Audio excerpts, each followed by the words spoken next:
I'm coming back to the start where you found me.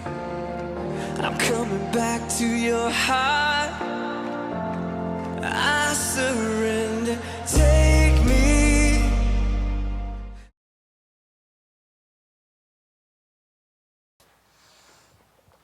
하나님께서 2017년 우리 교회에 주신 부르심은 바로 우리가 한국교회의 끊어지고 있는 그 영적인 유업의 회복을 위해 기도하는 것입니다.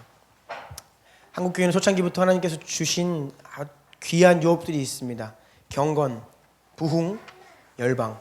경건은 예수님을 신뢰하고 믿는 한 사람 한 사람, 모든 그리스도인들이 하나님 앞에 온전히 서는 것입니다.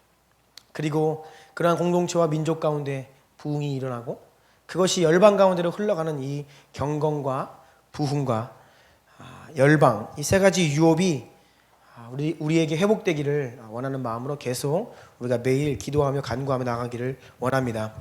그 중에 첫 번째 그 경건의 내용을 지금 다루고 있습니다. 우리 민족이 처음부터 하나님을 사랑하는 그 마음이 하나님의 말씀을 사랑하는 것으로 드러났습니다. 주님의 말씀을 간절히 사모했고 주님 말씀 정말 마음을 다하여서 그 말씀 듣기를 원했고 순복하기를 원했는데 그러한 마음을 기억하며 오늘도 말씀 나누기를 원합니다. 위대한 유산 5번째 시간입니다. 제목 같이 읽겠습니다. 시작. 하나님의 말씀을 매일 마음에 심어야 하는 이유. 이런 제목으로 하나님 말씀 함께 나누겠습니다.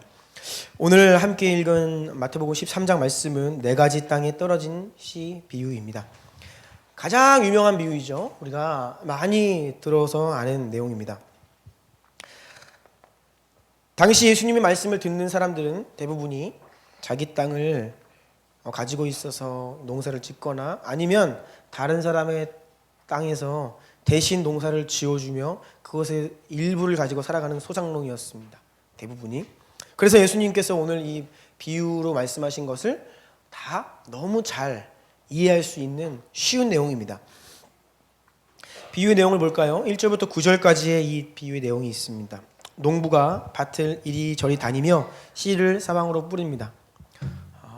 제가 이 이스라엘 땅에서 농부가 씨를 뿌리는 장면을 본 적이 있는데요. 그냥 바구니 안에 작은 그 씨들을 가지고선 밭을 이리저리 다니면서 뿌려요. 이렇게. 네.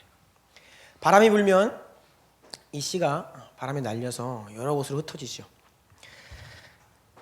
그래서 어떤 씨는 우연히 그 밭을 둘러싼 단단한 길가, 사람들이 다니는 길입니다. 딱딱한 바닥이기 때문에 씨가 떨어져도 그 안에 흙 속으로 들어갈 수 없고 뿌리 내릴 수 없는 단단한 길가에 떨어집니다. 그러면 당연히 새들의 먹이가 되어버립니다. 어떤 씨는 돌밭에 떨어집니다. 이것은 우리가 흔히 생각하는 돌멩이가 많은 밭이 아니에요. 이스라엘 지역의 이 지반 자체가 암반층 생각하시면 됩니다. 전체가 거대한 바위예요. 그 위에 흙이 살짝 덮여 있는 그런 땅을 돌밭이라고 합니다. 베드로의 이름도 바로 이런 돌이고요. 페트로스가 바로 이 돌입니다. 그리고 내가 베드로야 이 반석 위에 교회를 세우겠다 할 때 그 반석도 같은 돌입니다. 오늘 그 돌밭이 바로 그 돌이에요. 그래서 예수님께서 이 반석 위에 교회를 세우시겠다는 것은 돌멩이가 섞인 돌밭에 세우시겠다는 것이 아니라 단단한 그 암반층 위에 견고한 기초를 세우시고 그 위에 절대 무너지지 않을 교회를 세우시겠다는 뜻이었습니다. 오늘 돌밭은 그러한 돌밭입니다. 큰 암반 위에 살짝 흙이 덮여있는 땅입니다. 흙이 얕기 때문에 씨가 그것에 심기고 뿌리를 내려 자라게 되는데요. 흙이 얇기 때문에 뿌리가 깊이 못 들어가요. 그래서 강렬한 태양빛이 떠오르면 금방 말라 죽는 겁니다. 이것이 2번째 케이스고요. 3번째는 가시덤불 속에 떨어진 씨입니다. 가시덤불 억세고 거친 잡초 가시덤불입니다. 토양에서 필요로 하는 양분을 가시떨기가 다 뺏어가요. 그리고 그 위에 덮여서 양분 가로막고 햇볕을 가로막아서 기운이 막혀서 질식해서 죽어버리는 것이죠. 씨를 뿌린다는 것은 그 하나의 씨를 통해서 많은 소출, 열매를 얻기 위한 그런 마음으로 씨를 뿌리는데, 이런 세 가지 케이스 같은 경우에는 씨가 뿌려졌지만 전혀 열매 맺지 못합니다. 마지막으로 좋은 땅에 떨어진 씨는 잘 뿌리내리고 무럭무럭 잘 자라 때가 되면 30배, 60배, 100배의 풍성한 열매를 맺게 되죠. 이 비유에 대해서 예수님께서 더 자세하게 해석을 해주십니다. 18절부터 23절 사이에 그 해석이 나와 있습니다. 예수님이 농부십니다. 씨를 뿌리는 농부는 예수님이세요. 사람들의 마음이라는 땅에 씨를 뿌리시는 예수님. 씨는 하나님 말씀이고 네 가지 종류의 땅은 사람들의 마음과 상태를 말합니다. 특별히 이 비유를 우리가 들을 때에 조심해야 될 것은, 이 비유는 오늘날로 말하자면 교회 안에 들어와 있는 사람을 대상으로 합니다. 그러니까 교회에 출석하고 있고 예배의 자리에 와서 앉아서 말씀을 듣고 있는 사람을 대상으로 네 가지 종류의 사람이 있다라고 예수님 말씀하시는 겁니다. 교회 밖에 있는 사람들은, 유대인이 아닌 이방인들은요, 하나님 말씀 들을 기회가 없습니다. 지금 이 대상은 하나님의 말씀을 듣고 있는 자들을 향한 메시지라는 것입니다. 네 가지 마음 상태가 있습니다. 첫 번째는 굳은 마음입니다. 바로 길가 같은 마음이죠. 이것은 하나님의 말씀에 대해서 무미건조한 마음입니다. 수동적인 마음. 그래서 말씀을 정기적으로, 주기적으로 매주 듣기는 합니다. 하지만 별 반응이 없고, 또 말씀의 씨가 뿌리를 내리지 못하기 때문에 말씀을 깨닫지 못하고 이해하지 못하는 경우입니다. 별 기대 없이 예배의 자리에 와서 앉아 있고 또 딴 생각을 하거나 졸거나, 그럴 수 있죠. 그리고 매주 그 말씀이 그 말씀, 그 설교가 그 설교, 많이 들어봤던 내용, 우리가 이렇게 신앙생활을 하고 있다라고 하면 바로 이 첫 번째 굳은 마음과 같은 상태일 수 있다라는 것입니다. 이렇게 되면 악한 자가 바로 사탄인데 와서 그 말씀을 그냥 바로 가져가 버립니다. 지금도 말씀이 선포되고 있지만 여러분이 이 굳은 마음을 가지고 있으면 이것이 여러분 마음에 들어가야 되는데 들어가기 전에 이 허공에서 그냥 가져가 버려요. 낚아채 갑니다. 이런 굳은 마음. 두 번째, 얕은 마음, 가벼운 마음입니다. 바로 돌밭이라고 할 수 있습니다. 하나님의 말씀에 대해서 상당히 수용적입니다. 그런데 뿌리를 깊이 내리기에는 충분하지 못한 마음이에요. 이러한 마음을 가진 분들은 겉으로 보기에는 하나님 말씀을 기쁨으로 받는 것처럼 보여요. 나름대로 말씀에 대한 열정도 있습니다. 성경도 읽어요. 또 은혜도 받습니다. 반응도 있어요. 이렇게 살아야겠구나. 그렇네. 하지만 예수님의 진정한 제자가 되기 위한 개인적이고 구체적인 헌신에는 이르지 못합니다. 감정은 자극받고 그렇다고 인정도 하고 반응도 보여요. 그런데 구체적인 헌신의 자리까지는 나아가지 못합니다. 그래서 감정이 식어버리거나 어려움이 찾아오면 무너지는 신앙입니다. 이유는 말씀의 뿌리가 깊지 않기 때문입니다. 평상시에는 잘 몰라요. 어려움이 생기거나 감정이 메말랐을 때 그 밑바닥에 드러나면 무너진다는 것입니다. 여러분, 이 마태복음 전체를 보면 이 열매 맺지 못하는 신앙에 대해서 말합니다. 여러분, 열매 맺지 못하는 경우는 결국 거짓 선지자들, 바리새인들, 서기관과 동일하게 이 마태복음 전체에서 이야기합니다. 그래서 오늘 본문에서도 열매 맺지 못하는 앞에 이 세 가지 케이스에 대해서 하나님이 굉장히 무섭게 경고하시는 말씀입니다. 이것은 우리가 신앙생활을 하는데 조금 연약해서, 좀 부족해서 그렇게 하고 싶진 않지만 좀 그런 부족함이 아니에요. 열매 맺지 못하는 것은 마태복음에서는 아름다운 열매 맺지 아니하는 나무마다 찍혀 불에 던져지느니라. 이러므로 그들의 열매로 그들을 알리라. 이러한 맥락에서 여러분 이해를 하셔야 합니다. 굉장히 무서운 말씀이죠.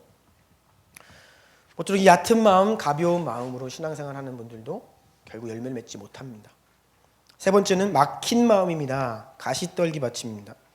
하나님의 말씀을 이들도 받아요. 심기고 싹이 틉니다. 그런데 그 마음 속에서 말씀과 세상 이 두 가지가 충돌하는 겁니다. 경쟁을 막 하는 거예요. 서로 싸워요. 그러는 바람에 자라지 못하고 열매를 맺지 못하는 마음입니다. 두 가지의 충돌이 있습니다.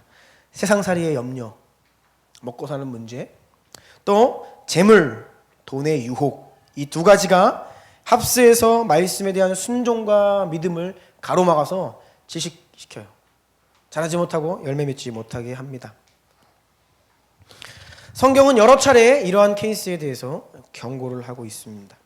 돈을 사랑함이 일만하게 뿌리가 된다. 아무것도 염려하지 말아라. 너희 염려를 다 주께 맡기라. 여러분, 왜 염려하지 말라고 할까요? 우리는 이 땅을 살면서 염려가 없을 수 없죠. 걱정거리가 계속 생깁니다. 우리가 걱정거리가 없기 원하고 염려하지 않기를 원하면 주님 곁으로 가는 방법밖에 없어요. 이 땅 위에 살면 우리는 염려거리, 걱정거리, 근심거리가 늘 있습니다. 그런데 성경은 염려하지 말라라고 해요.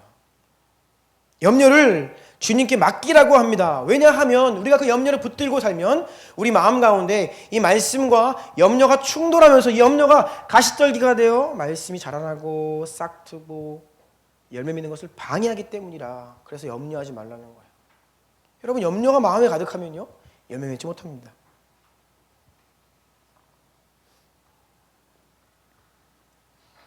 누가복음 21장에도 방탕함과 술 취함과 세상에 대한 염려, 먹고 사는 염려 때문에 마음이 둔하여져서 마지막 때에 덫에 걸리는 경우를 경고하고 있습니다.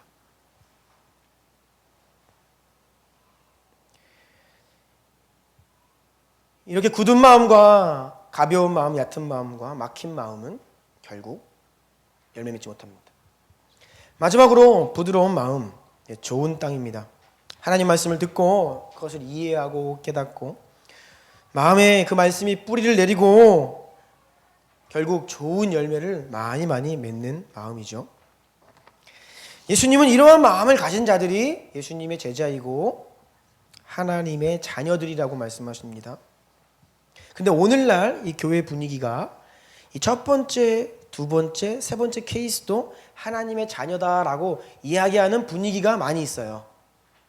다시 말씀드리지만 이 비유는 교회 안에 있는 사람들을 향한 메시지라는 겁니다. 예수님은 철저하게 말씀하십니다. 열매 맺지 않으면 자꾸 이것을 교리적으로 단순하게 접근을 하다 보니까 그럼 어디까지가 구원이냐 따지고 두는 거예요. 그런데 이 비유에서는 열매 맺지 못하는 신앙은 구원받지 못한 신앙이라고 말씀을 하고 있어요. 그렇기 때문에 우리가 신중하게 심각하게 이 말씀을 대해야 한다는 것입니다. 결국 하나님 말씀이 우리 가운데 계속 들려지고 우리 눈에 보이고 우리가 읽고 가까이 하는데 그것이 우리 마음에 심겨야 되고 심길 뿐 아니라 깊이 뿌리 내려야 되고 그리고 자라는데 가시떨기나 방해거리들이 없어야 되고 무럭무럭 자라 열매를 맺어야 이것이 하나님의 자녀들의 모습이다라고 말씀하고 있다는 것을 기억해 주시기를 부탁드립니다. 큰 이번입니다. 성경 말씀 마음에 심어야 한다. 여러분, 우리가 코람데오 하고 있습니다. 코람데오는 하나님 앞에서라는 뜻인데 코람데오가 뭐냐? 우리 교회가 지금 올해에 매일 말씀 기도 매일매일 빠짐없이 하자 운동입니다. 우리가 워낙 말씀과 기도를 거르는 날이 많기 때문에 매일 일단 하는 것에 초점을 맞추고 있습니다. 그 분량이 얼마큼 되든지 각자 셀에 따라서 좀 기준이 다르긴 한데요. 한 장이든 두 장이든 5분이든 10분이든 그 기준은 좀 다르지만 매일 우리가 하자 이 운동을 지금 하고 있습니다. 그런데 여러분, 이 코람데오는 그것 자체가 큰 역사를 이루어내지 않습니다. 이거는 우리가 바라고 원하는 어떤 목표가 있는데요. 그것을 하기 위한 그냥 워밍업, 기초, 그겁니다.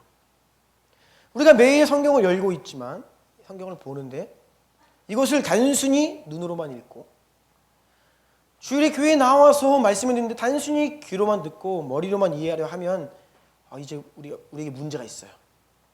그러면 첫 번째, 두 번째, 세 번째 마음밭으로 갈 수 있습니다. 우리는 성경 말씀을 마음으로 대해야 됩니다. 하나님 말씀은 마음으로 대하는 것이죠. 마태복음 13장 14, 15절 읽어주십시오. 이사야의 예언이 그들에게 이루어졌으니 일렀으되 너희가 듣기는 들어도 깨닫지 못할 것이요 보기는 보아도 알지 못하리라. 이 백성들의 마음이 완악하여져서 그 귀는 듣기에 둔하고 눈은 감았으니. 마음이 문제가 있잖아요. 그러면 성경 말씀을 듣고 성경을 읽어도 문제가 있습니다. 그것은 뭐냐? 눈으로만 본다는 거예요. 눈으로만 읽고 귀로만 듣는다는 겁니다. 이것이 마음으로 역사해야 되는데 마음이 완악하고 마음이 굳어버리고 마음에 문제가 있으면 이것이 말씀이 뿌리내리지 못한다는 것입니다. 예수님께서 수많은 사람들과 이야기를 하시고 특별히 바리새인 서기관들과 말씀을 나누실 때 항상 하시는 말씀이 뭐냐? 너희가 성경에서 읽어본 적이 없느냐? 기록된 바 이게 뭐냐고? 이게 뭐냐 하면요, 그 사람들이 이미 다 알고 있어요. 구약 성경을 꿰고 있습니다. 너희가 지금 말씀을 읽고 있지 않냐? 너희가 말씀을 이미 알고 있지 않냐? 암송하고 있지 않느냐? 너희가 이 말씀 매일 읽고 있지 않니? 그런데 왜 모르는 거야? 예수님이 그것을 해석을 해주시는 거예요. 마음으로. 우리가 귀로만 눈으로만 말씀을 대하면 이렇게 되는 겁니다. 말씀을 대할 때 여러분 마음으로 대해야 돼요. 마음으로. 네 가지 마음밭을 가진 사람 모두가 하나님 말씀에 어떤 형태로든 노출되어 있어요. 무엇이 다릅니까? 그 말씀을 어떻게 대하느냐는 여기에 문제가 있는 겁니다. 여기에 차이가 있는 거예요. 마음으로 대하느냐, 그렇지 않느냐. 가로 2번입니다. 2번에 가로 2번. 이 하나님께서 우리의 마음에 성령님을 보내셨습니다. 우리를 인치시고 보증으로 우리 마음에 성령을 두셨습니다. 그 이유는 우리의 마음에 오신 성령님께서 우리의 마음 가운데 하나님 말씀을 두게 하시고 기록하시고 새기시기 위해서, 심으시기 위해서 성령님이 우리 안에 와 계신 거예요. 예레미야 31장 33절 다 같이 읽어볼까요? 시작. 그러나 그날 후에 내가 이스라엘 집과 맺을 언약은 이러하니 곧 내가 나의 법을 그들의 속에 두며 그들의 마음에 기록하여 나는 그들의 하나님이 되고 그들은 내 백성이 될 것이라. 하나님의 말씀이니라. 그날 후에 앞으로 장차 성령님을 각 사람 위에 부어주시는데 우리 10년간 찾아오신 그 성령님께서 무엇을 하시냐면, 왜 오셨냐면 하나님의 법, 하나님의 말씀을 우리 속에 두고 그 말씀을 우리 마음에 기록하기 위해서 성령님을 우리에게 보내셨다는 거예요.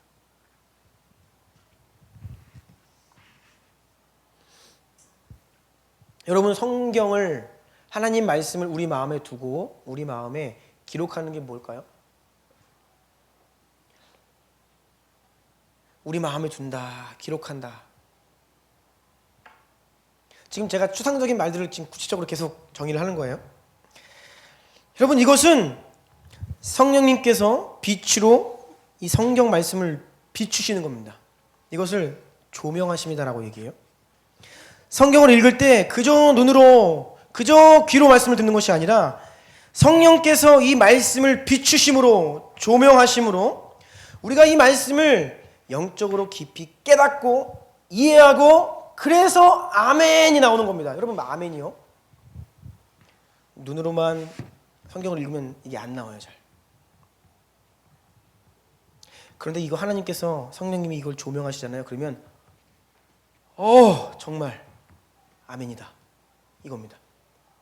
그냥 읽는 것과 성령님의 조명하심으로 이 말씀을 우리 마음으로 받으며 아멘하는 것은 전혀 다른 문제입니다. 우리가 매일 코람 대오를 하는데 벌금 내지 않기 위해서 막 하죠. 네. 자, 어젯밤에도 벌금 내지 않으려고 집에 밤 12시에 성경을 읽고 기도했습니다. 주중에는 새벽 기도가 있으니까 기도도 하고 말씀도 잘 되는데 토요일하고 주일이 제일 힘들어요. 토요일도 교회 오면요, 먼저 기도하고 말씀 보고 시작해야 되는데 이게 조금 토요일 아침에 게으름 부리다가 이렇게 교회 오면 할 게 많잖아요. 그럼 이따가 해야지 그러면서 미루니까 밤 12시에 했어요. 하다가 잠들었습니다. 그렇게 쫓겨서 말씀을 보면 은혜가 전혀 안 되죠. 근데 의무적으로 지금 하는 거예요. 어떻게 하면 빨리 볼까? 네. 이거 벌금 안 내야지. 물론 그것도 귀합니다. 하지만 여러분 그 수준에 머무르면 그냥 검은 건 글씨고 하얀 건 종이다. 이렇게 되는 거예요. 이런 것과 성령님이 성경을 말씀을 조명하셔서 우리가 그 말씀을 곱씹으며 느끼며 하나님 마음을 우리 감동하며 아멘 하는 것은 전혀 다른 차원이라는 겁니다.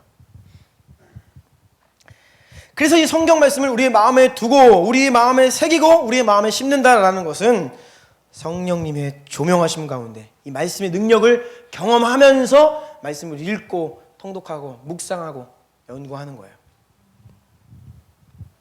그래서 여러분 그리스도인이란 하나님의 말씀의 빛으로 우리의 어두운 영혼을 비춤 받은 빛의 자녀들인 거예요. 그럼 빛의 자녀다. 너희가 세상의 빛이다라고 할 때는 이런 의미입니다. 자, 고린도후서 4장 6절 다 같이 읽어볼까요? 시작. 어두운 데에 빛이 빛이라 말씀하셨던 그 하나님께서 예수 그리스도의 얼굴에 있는 하나님의 영광을 아는 빛을 우리 마음에 비추셨느니라. 예, 아멘. 우리 마음에 그 빛을 비추시는데 이것이 바로 성령님의 조명하심. 말씀이 우리에게 실제가 되어 마음으로 들어오는 것을 말합니다. 베드로서 1장 19절 너무 중요한 말씀인데 이거 다 같이 큰 소리 읽고 아멘 합시다. 시작. 또 우리에게는 더 확실한 예언이 있어 어두운 데를 비추는 등불과 같으니 날이 새어 샛별이 너희 마음에 떠오르기까지 너희가 이것을 주의하는 것이 옳으니라. 아멘. 아멘. 너에게 더 확실한 예언이 있다. 성경 말씀 말합니다. 마치 어두운 데를 비추는 등불처럼 하나님의 말씀이 너희의 마음을 비추는 샛별처럼 떠오르기까지 그 말씀을 읽어라, 주의해라, 묵상해라 라고 하는 거예요. 여러분 우리가 말씀을 읽을 때, 묵상할 때 과연 우리의 어두운 마음에 샛별이 떠올라 우리의 마음을 비추는 것처럼 스포트라이트 쫙 비추는 거야. 어두운데 비추는 겁니다. 이게 바로 성령님께서 말씀을 조명하실 때 우리 안에 일어나는 일이에요. 말씀이 눈으로만 귀로만 머리로만이 아니라 우리 마음으로 들어올 때 이러한 일이 일어난다는 것입니다.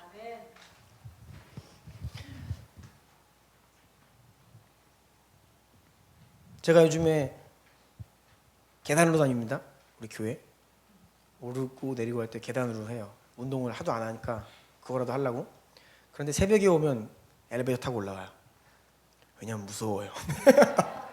너무 껌껌해요.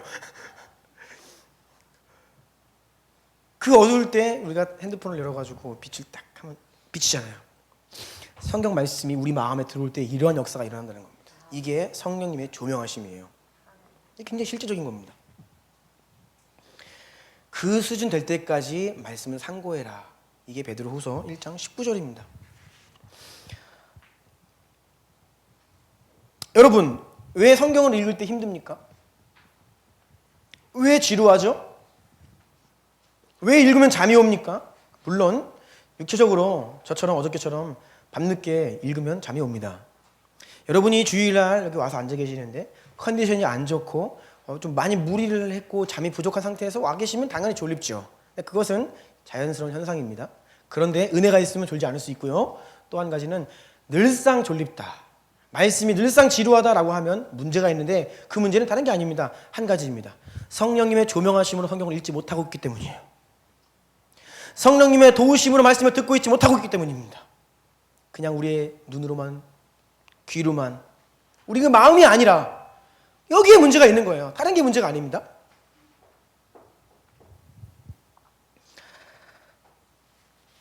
여러분 성령께서 말씀을 비추심을 경험하셔야 됩니다. 아멘이세요? 이것을 사모하셔야 됩니다. 왜 진전이 없을까? 간단합니다. 너희가 얻지 못하면 구하지 아니하기 때문이라. 여러분이 이 말씀을 사모하고 정말로 우리의 마음에 떠오르는 샛별처럼 성령님의 조명하심으로 성경을 읽고 알고 깨닫고 아멘하기 원합니다. 여러분이 사모하시고 그것을 구하셔야 돼요. 그래야 이거 실제가 됩니다. 그냥 원한다고요? 아니요. 이게 영적인 원리입니다. 영적인 원리가 뭐냐면요. 진주를 돼지에게 주지 말라. 뭔지 아십니까? 여러분, 가치 있는 것 그냥 얻지 않습니다. 여러분, 신령한 것을 사모하시고 정말 말씀을 여러분 확장을 경험하고 말씀이 실제가 되는 것을 여러분 경험하고 싶으면요, 여기 막 사모함으로 달려드셔야 돼요. 하나님께 막 열심으로 구하셔야 됩니다. 성경을 읽을 때에 어디요? 에베소서 1장 17, 18, 19절. 네. 제가 알려드리잖아요. 그 말씀을 믿음으로 고백하시고 지혜와 계시의 영을 주님 주셔야 합니다. 그럼 이런 간절한 마음으로 성경을 매일매일 상고해야 여러분 가운데 불현듯 이런 역사가 일어난다는 것이에요. 그저 구하지 않고 뭐 그렇게 되면 좋은데, 좋은 건 알죠. 근데 여러분, 입술로 여러분의 신앙 행동으로 어떻게 실천적으로 고백하고 있냐는 거예요. 정말 원하십니까? 그러면 사모하시고 갈망하셔야 됩니다.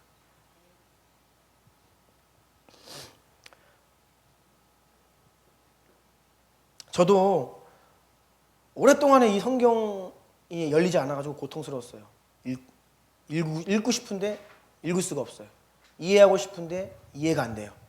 재밌고 싶은데 재미가 없어요. 그런데 이 원종수 권사님이라고, 지금은 목사님이십니다. 의사 하시면서 목사님 하시는 것 같아요. 제가 검색을 해보니까 미국에 있는 어떤 한인교회의 협동 목사 계시더라고요. 이분의 간증을 제가 책으로도 봤고 영상으로도 보았는데, 이분이 어느 날 학창 시절에 하나님 말씀을 체험하는 그 간증을 제가 봤습니다.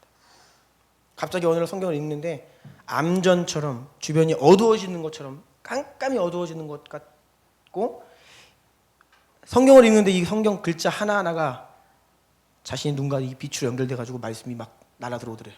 눈으로. 제가 그 간증을 들으면서 하나님, 저는 뭡니까? 네. 저도 원종수 권사님처럼 말씀 경험하고 싶습니다. 막 날라 들어오는 거, 막 내 마음으로 하나님 말씀이 저도 경험하고 싶어요. 제가 기도했거든요. 간절히요. 물론 아직까지 경험 못하고 있습니다. 그런 차원은. 하지만 저는 지금도 거의 제 우선순위 기도 제목 중에 하나는 이거예요. 하나님 말씀이 더 실제가 되고 내 안에 이 말씀이 더 살아서 깨달아지고 역사해야 되는 거예요. 여러분, 이것을 사모하셔야 됩니다. 아멘이세요? 네. 우리가 구하지 않고 사모하지 않기 때문에 더 깊은 차원의 말씀의 능력을 경험하지 못하는 것입니다. 스펄전 목사님이 성경의 진리를 변증하는 강연을 요청받았을 때 이런 말을 했다고 합니다. 강연을 사양하겠습니다. 성경은 변증이 필요 없는 책입니다. 성경을 풀어놓으십시오. 그러면 성경이 마치 사자처럼 뛰어다니며 자신을 변증할 것입니다. 물론 믿지 않는 자들이 성경을 너무 폄하하고 훼손시키고 말도 안 되는 공격을 하기 때문에 우리가 객관적인 변증을 할 필요는 있죠. 하지만 여러분, 근본적으로 성경은 변호할 필요가 없는 책입니다. 성경은 그냥 읽고 열어서 읽는 가운데 성령님이 역사하시면 그냥 그 자체가 성경이 하나님의 책, 오리 없는 하나님의 말씀이라는 것이 우리가 그냥 체험돼요. 아무리 성경이 어떻고 객관적으로도 하나님의 말씀이라고 우리가 설명할 수 있거든요. 그런데 아무리 설명해도요, 이러한 성령의 조명하심을 경험하지 못하면요, 그것은 다 무가치한 것이 됩니다. 시편 119편 103절 보니까 주의 말씀의 맛이 내게 어찌 그리 단지요, 내 입에 꿀보다 더 단이다. 여러분, 아무리 많은 변증보다 이 고백 하나면 오늘날 성경을 향한 수많은 공격에도 여러분 절대 흔들리지 않을 수 있습니다. 내가 말씀을 읽으며 성령님의 조명하심을 경험하고 의의 말씀의 능력을 경험했는데 아무리 세상이 성경이 어떻고 공격을 한들 흔들리겠어요? 끄떡 않죠. 우리 안에 이게 없기 때문입니다. 요한복음 9장에 보면 날 때부터 앞을 보지 못하던 자가 등장합니다. 그가 예수님을 만나서 예수님이 그 눈에 진흙을 바르시고 그의 눈을 보게 해주십니다. 치유해 주세요. 근데 그날이 안식일이었죠. 그래서 이게 시비가 붙었습니다. 당시 유대교 지도자들이 그 눈을 뜨게 된 사람 불렀습니다. 너 누가 이렇게 눈 보게 했냐? 근데 당시에 결의하기를 예수를 그리스도라 인정하는 사람은 출교시키자. 여러분 유대 당시 이스라엘 사회에서 출교당하면요, 지금 이슬람 사회에서 그런 수준이에요. 죽음입니다. 죽음. 사회에서 아예 출교당하면요, 이방인 취급받으면요 그냥 개 취급받는 겁니다. 그러니까 아무도 드러내놓고 말을 못하죠. 너 누가 이거 고쳤냐? 예수님을 그리스도라고 하면 안 돼요. 사람들이 그 죄인이다, 그 나쁜 사람이야, 이단이야 라고 이야기하죠. 그때 이 눈을 보게 된 자가 한마디 합니다. 내가 그가 그리스도인지 죄인인지 잘 모르겠는데 분명한 것은 내가 태어나면서부터 한 번도 본 적이 없는데 지금 보게 된 것입니다. 여러분, 이 체험을 한 사람이 아무리 사람들이 예수님을 악하다 뭐다 해도 내가 눈을 떴어요. 내가 보게 되었다고요. 난생 처음으로요. 새로운 세계가 열렸다고요.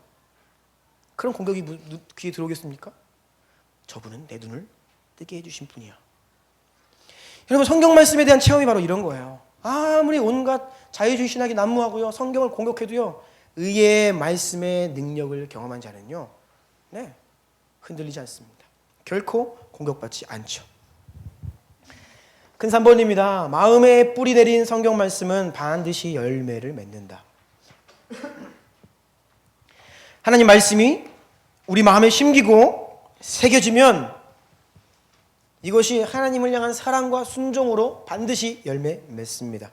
다른 말로 표현하자면 하나님을 사랑하는 것은 곧 성경 말씀을 우리 마음에 새기는 것입니다. 그리고 그 말씀을 따라 사는 거예요. 이 세 가지가 같이 흘러가요. 하나님을 사랑하는 것, 성경 말씀을 우리 마음에 두는 것, 그리고 그 말씀을 순종하며 사는 것. 이 세 가지가 뭐가 처음인지 잘 모르겠어요. 같이 갑니다. 하나로 묶여 있어요. 신명기 6장 4절로 9절 읽어주십시오. 이스라엘아 들으라. 우리 하나님 여호와는 오직 유일한 여호와시니 너는 마음을 다하고 뜻을 다하고 힘을 다하여 내 하나님 여호와를 사랑하라.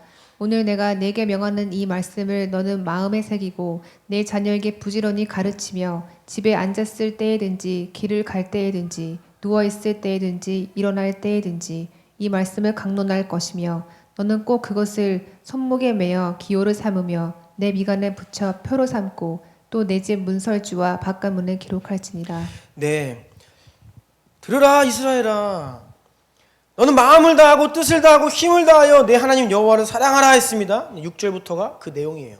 그럼 어떻게 사랑합니까? 너에게 명령하는 이 말씀을 너는 마음에 새기고 자녀들에게 부지런히 가르치고 길을 갈 때든지 누워있을 때든지 무엇을 할 때든지 이 말씀을 누군가에게 강론하고 그리고 그 말씀을 붙들고 순종하며 살아라. 이것이 마음을 다하고 힘을 다하고 뜻을 다하여 주 너의 하나님을 사랑하는 방법이라고 신명기 말씀에 구체적으로 기록이 되어 있습니다. 예수님도 동일하게 말씀하셨습니다. 나의 계명을 가지고 지키는 자라야. 가진다는 게 마음에 새긴다는 거죠. 나를 사랑하는 자다. 여러분, 주님을 사랑하면 성경을 가까이 하고 형식적으로가 아니라 마음으로 그 말씀을 가까이 한다는 것입니다. 그러면 주님을 더 사랑하게 되고 주님께 순종할 수 있게 되죠. 가로 2번입니다. 특별히 하나님께 순종하는 능력은 성경 말씀이 마음에 뿌리 내리는 것으로부터 나옵니다. 여러분, 하나님께 순종하기 싫은 사람 어디 있어요? 다 하고 싶죠. 그런데 왜 우리가 순종하지 못할까요? 능력이 없기 때문입니다. 그 능력은 어디에서 나오냐? 성경 말씀이 우리 마음에 뿌리를 내려야 순종의 열매가 맺힙니다. 시편 119편 11절 다 같이 읽어볼까요? 시작. 내가 주께 범죄하지 아니하려 하여 주의 말씀을 내 마음에 두었나이다. 네, 내가 범죄치 않으려고 그러기 위해서 뭘 했다고요? 말씀을 내 마음에 두었다고요. 말씀을 마음에 두어야 주님께 순종할 수 있습니다. 제가 메시지 성경을 읽어드리겠습니다. 공간이 없어서 못 기록했는데요. 시편 119편 9절로 11절까지 메시지 성경입니다. 어떻게 해야 젊은이가 깨끗하게 살 수 있습니까? 주님의 말씀의 지도를 꼼꼼히 살피고 따라가는 것입니다. 내가 일편단심 주님만 따라가리니 주께서 세우신 길 위에 표지판을 놓치지 않게 하소서. 순종하고 주의 뜻을 따라 살려면 지도가 있어야 되고 표지판이 있어야 되는데 바로 그것이 성경 말씀이라는 겁니다. 당연히 그 말씀을 가까이 하고 우리 마음에 뿌리를 내려야 우리가 그것을 따라 순종할 수 있다라는 것입니다. 야고보서 1장 읽어주세요. 그러므로 모든 더러운 것과 넘치는 악을 내버리고 너희 영혼을 능히 구원할 바 마음에 심겨진 말씀을 온유함으로 받으라. 너희는 말씀을 행하는 자가 되고 듣기만 하여 자신을 속이는 자가 되지 말라. 여러분, 그저 듣기만 하는 것은 자기를 속이는 것입니다. 예배 자리에 나와 그저 말씀을 듣고 여러분이 코람데오를 하기 위해서 그저 말씀을 눈으로만 읽는다면 여러분 자신을 속이고 있는 것입니다. 우리는 듣고 읽을 뿐 아니라 그 말씀대로 행하는 자가 되어야 합니다. 그런데 문제는 우리에게 행할 능력이 없어요. 그래서 21절 보십시오. 하반절. 마음에 심어진 말씀이라고 했죠. 순종의 능력은 우리 마음에 말씀을 심고 또 온유함으로 받으라. 이 온유함이 뭡니까? 부드러운 마음이라는 거예요. 좋은 땅, 부드러운 마음, 씨앗이 심기고 뿌리 내릴 수 있는 부드러운 땅, 그런 온유한 마음으로 우리의 마음에 말씀을 심으라는 것입니다. 이것이 바로 순종할 수 있는 능력입니다. 세상의 빛이라고 하는 그리스도인의 정체성은 성경 말씀에 순종하는 자를 일컫는 말입니다. 다시 여러분, 너희는 세상의 빛이다 라고 하시죠. 우리는 빛의 자녀다.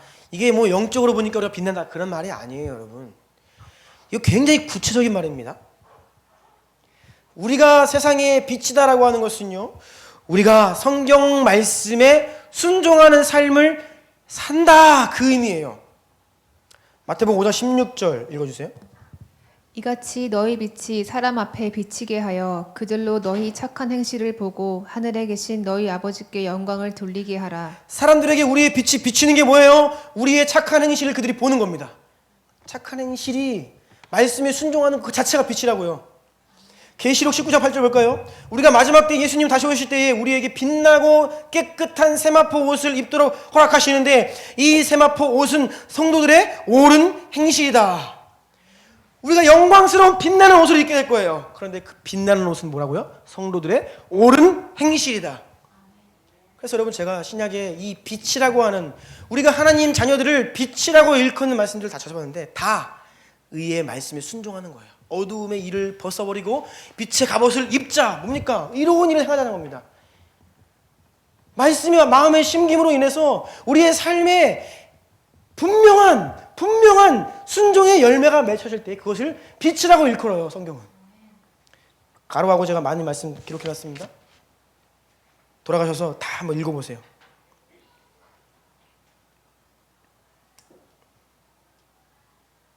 여러분, 하나님을 사랑합니다. 너무 추상적인 말이 되었다고 했습니다. 주님 뜻에 따르겠습니다. 뭐 찬양할 때 이런 고백 많이 나옵니다. 주님 뜻대로 살기로 했고요. 순종하기로 했고요. 입으로는 많이 합니다. 그런데 여러분, 이러한 우리 입술의 고백과 어떻게 보면 추상화되어 있는 이 신앙의 고백이 굉장히 구체적으로 전환되는 그 포인트가 바로 하나님 말씀을 우리 마음에 새기는 이 포인트에서 이게 실제가 되는 거예요. 여러분, 신앙생활을 추상적으로 하지 마십시오. 매우 구체적입니다. 너희는 세상의 빛이요 소금이다 했습니다. 그 빛을 보면 세상이 우리를 칭송하고 하나님께 영광을 돌린다고 했어요. 근데 교회가 비판을 받고 있고 세상으로부터 꾸지람을 듣고 있습니다. 왜요? 빛이 사라진 거예요. 빛이 뭐라고요? 말씀에 대한 순종이라고요. 이게 사라진 겁니다. 간단한 거예요. 초대교회 때에는 코이노니아 했습니다. 교회가 유무상통했고 함께 사랑을 실천하고 나아갔죠. 그러니까 사람들로부터 칭송을 받았습니다. 왜요? 빛나니까요. 세상에 빛이 되었으니까요.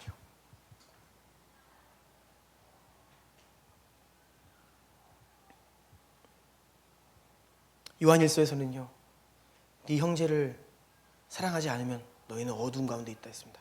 빛이 아니라는 겁니다. 그런데 네가 네 형제를 사랑하면 너희가 빛 가운데 있다 했어요. 구체적으로 정의하잖아요. 사도들은요, 성경은요, 우리의 신앙에 대해서 구체적으로 정의해주고 있습니다. 큰 4번입니다. 같이 읽어볼게요. 시작. 매일 하나님의 말씀을 마음에 심어 열매 맺도록 하자. 아멘.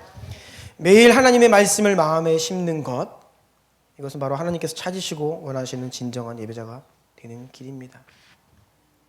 하나님은 여러분 예배를 원하시는데요, 마음의 예배를 원하십니다. 순종의 삶이 있는 예배를 받으세요. 우리가 마음으로 드리는 예배가 아니면 안 받으십니다. 그리고 순종의 열매가 없는 예배 안 받으십니다. 사무엘상 15장 22, 23절 읽어주세요. 사무엘이 이르되 여호와께서 번제와 다른 제사를 그의 목소리를 청종하는 것을 좋아하심 같이 좋아하시겠나이까. 순종이 제사보다 낫고 듣는 것이 수량의 기름보다 나으니 이는 거역하는 것은 점치는 죄와 같고 완고한 것은 사신 우상에게 절하는 죄와 같음이라. 왕이 여호와의 말씀을 버렸으므로 여호와께서도 왕을 버려 왕이 되지 못하게 하셨나이다 하니. 사울에게 하는 말인데요, 사울이 하나님께 불순종했잖아요. 그러면서도 제사를 드립니다. 예배 드리는 거예요. 그러니까 사무엘이 하는 말입니다. 예배 그거 하나님 안 받으시는 예배라고. 왜요? 지금 불순종하고 있잖아요. 하나님 뜻 따르지도 않으면서 무슨 예배입니까? 하나님 그런 예배 안 받으십니다.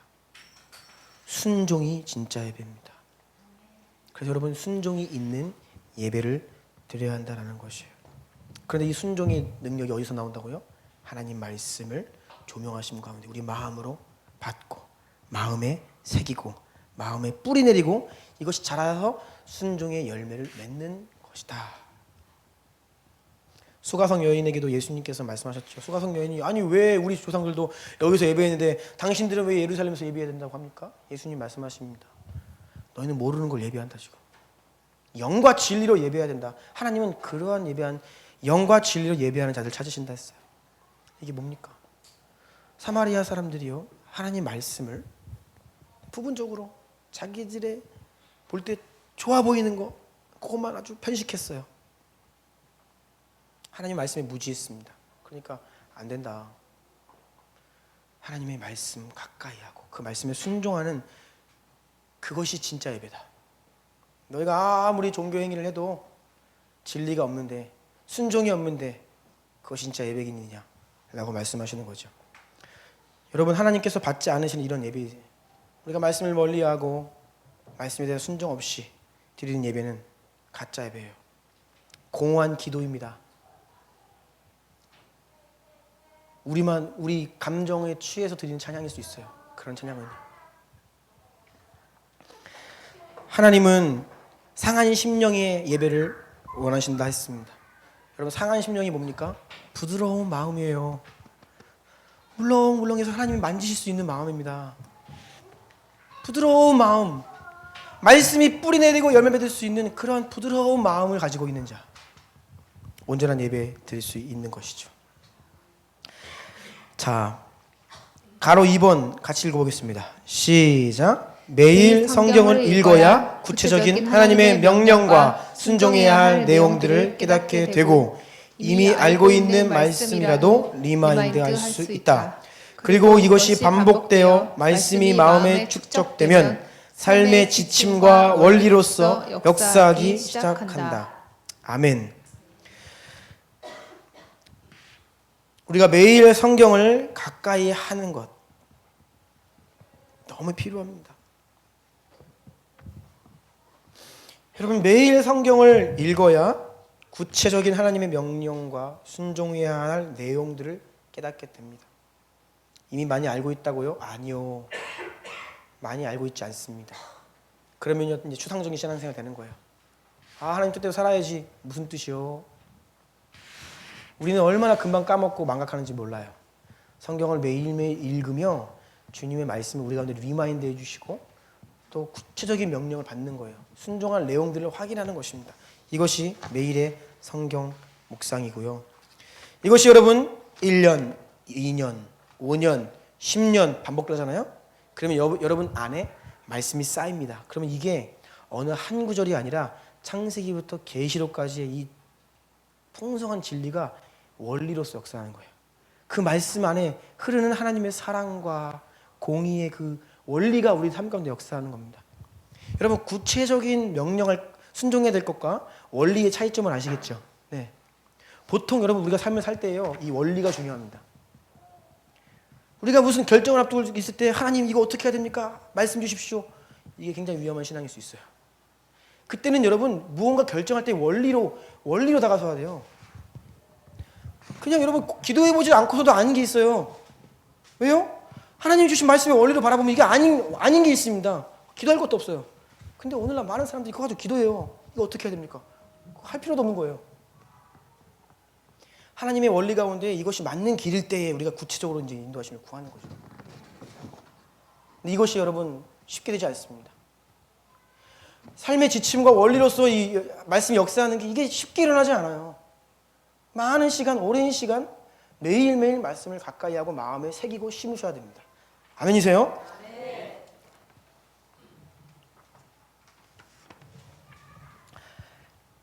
시편 1편 1절로 3절 다 같이 읽습니다. 시작. 복 있는 사람은 여호와의 율법을 즐거워하여 그의 율법을 주야로 묵상하는도다. 그는 시냇가에 심은 나무가 철을 따라 열매를 맺으며 그 잎사귀가 마르지 아니함 같으니 그가 하는 모든 일이 다 형통하리로다. 아멘. 아멘. 여러분 성경을 그냥 읽는 것과 이 가운데 하나님의 마음을 알기 원하고 깊은 이 말씀에 깊은 영적인 세계로 들어가기를 원합니다라고 갈망하는 마음, 간구하며 말씀을 읽는 것은 하늘과 땅 차이예요.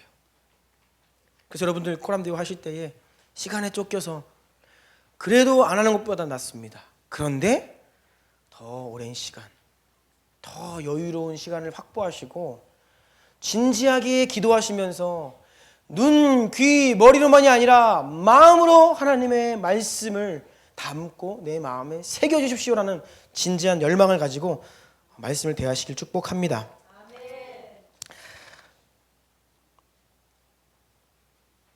여러분 저는요 제가 말씀을 이렇게 설교하고 티칭하고 가르칠 때 하나님이 저에게 주시는 말씀을 가장 명확히 알아듣습니다. 여러분 이게 무슨 말씀이냐면요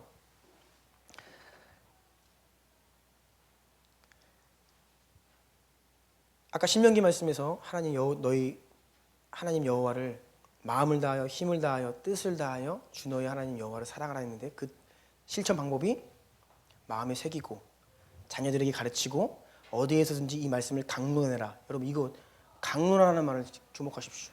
여러분이 누군가에게 복음을 진리를 말씀을 강론하는 자가 되는 것이 하나님을 사랑하는 것입니다. 이게 뭐냐면요 여러분이 언제까지나 듣고 가르침받는 자의 자리에 있으면요 믿음이 자라지 않아요. 여러분 누군가를 양육하고 누군가를 가르치는 자의 자리에 서야 여러분이 삽니다. 그래서 우리 교회에서 이 지저스 키즈 선생님들 좋은 겁니다. 아이들을 양육하는 자리에 있는 것은요 이게 봉사의 의미, 섬김의 의미도 있지만 먼저는 나를 위한 길이에요. 우리 목자님들 축복인 줄 아십시오. 네. 누군가를 위해 기도하고 누군가에게 말씀을 권면한다. 그 자리에 선다는 것은요 나를 일깨우고 나를 향한 하나님의 음성을 듣는 시간이에요. 처음에 우리 박정준 전사님 우리 교회 오셨을 때 설교하기 너무 어렵다고 본인 안 하고 싶다고 그러시더라고요. 저보고 다 하라고. 제가 안 된다 그랬어요. 왠지 아십니까? 여러분 사역자는요 설교를 해야 삽니다. 그렇죠? 박정사님? 언제 하나님 음성 제일 명확히 듣습니까? 말씀 준비할 때죠.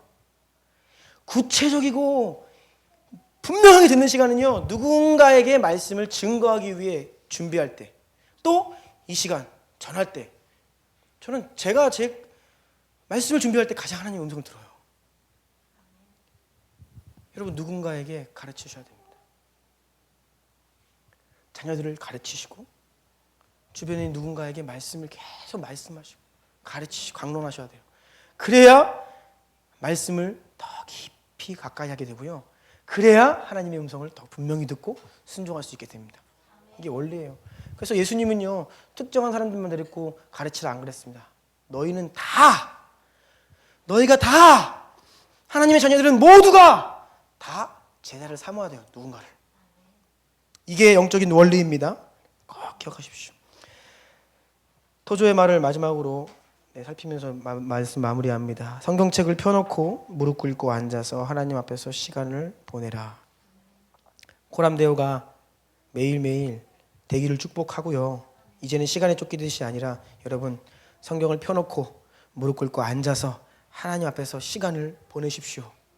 간구하며 기도하며 말씀을 묵상하며 때로는 입으로 선포하며 이해가 되지 않을 때는 그 자리에서 하나님께 여쭈어보며 진지한 열망을 가지고 하나님 말씀을 대하는 여러분들 되기를 축복합니다.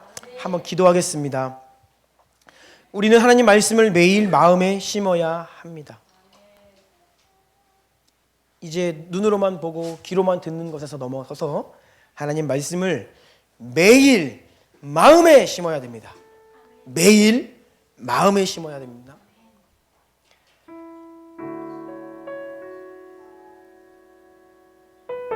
이 시간 이렇게 기도합시다.